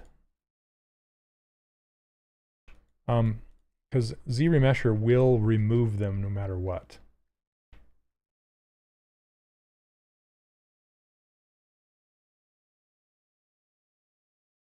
And Z-remesher just helps you get a better sculpting mesh. It's not a replacement for retopology. So eventually, if you want to animate this guy, or if I wanted to animate him, I would need to actually retopologize him like by hand, is what I would do, to get nice deformable geometry. There isn't really an automatic algorithm that makes animatable, deformable mesh a nice mesh. I wish there was, but there's not. And what you can do if you do have detail is you can duplicate your object, Z-remesh it, then subdivide it a couple times to hold the detail, and then project your detail from your old subtool back onto this new one, and then you can do or keep the details that way. But usually I just avoid doing detail until the very end. When just concerned about creating sculpts to 3D print, how much do you have to worry about retopology? You can use Z-remesher to give you good sculpting meshes for 3D printing. You do not have to do retopology by hand for that. It's only if you're going to use it to animate and deform well. If you're just going to 3D print this is good enough. What I just made is good enough. In fact, it's great. But again, you have to think about the cleanest mesh is a low resolution subdivided mesh. So it's not, I mean, you can have a dynameshed mesh, you can have a sculpt, like a decimated mesh is what you'll end up with. But in the meantime, to get to that point, you'll want to have a low resolution subdivided mesh like this, because it's just so much easier to deal with. Like I can shrink this down really easy now. And see how it's staying clean. Because everything's quads, it's subdivided, and it's just easier to manage. Mischief managed. Yep, it's easier on your machine as well. Good point. Okay, I think I'm going to be done with this, guys. Yeah.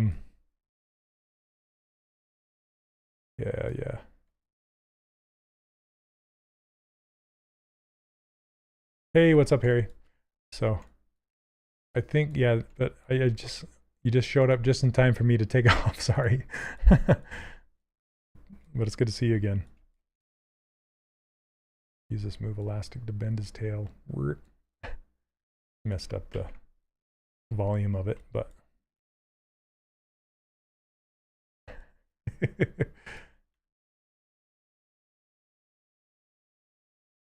something like that. Anyway, yeah, I'm looking forward to coloring him and rendering him. I think I would love to animate him. One little tip I'm going to leave you with here is you don't always have to stitch your objects together if eventually you're going to retopologize, because essentially you can retopologize and stitch it as you go, as you're retopologizing. So for example, I could, let's roll back to before I stitch the head to the body, and I have not stitched let's say the body to the tail, or the body to the legs, or the legs to the feet. Say I still have separations in between all of those things. Basically what retopology is, it's essentially rebuilding the topology. So you could theoretically, and I've done it before several times, take those objects into another program, retopologize everything together, and then bring it back in here and subdivide it, and all of those creases or separations will magically be gone because you retopologize them, you know, as one object. So that's a complete viable workflow to do that. That way you can keep your things separated and together at the same time instead of going through the pain of like Z-remeshing everything. But instead your pain is with the retopology instead of the Z-remeshing. So it's like pick your poison, right? So anyway, yeah, I'd love to 3D print this guy as well. So okay, you guys, that is another Monday live stream. I hope you guys learned something today, and thank you so much for hanging out with me. It's been a blast. I love this guy. Thank you, Mitch, for supplying the amazing concept art. Thanks, Neil, and everybody for hanging out.